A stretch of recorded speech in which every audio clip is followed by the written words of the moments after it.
د عروج د څیړنیزې او خپرندویې ادارې پیژندنه. د عروج څیړنیزه او خپرندویه اداره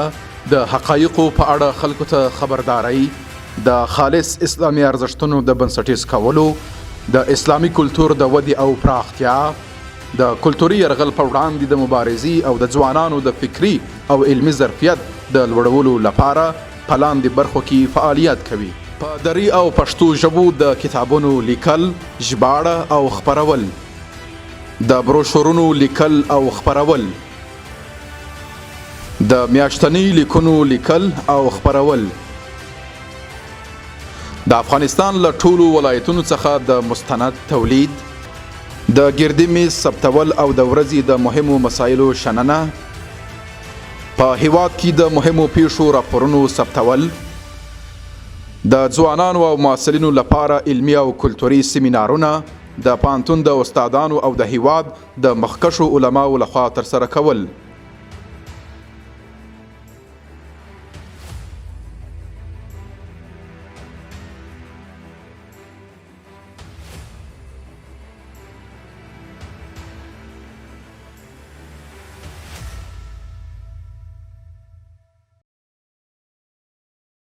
عروج د عامه افکارو جوړونکی.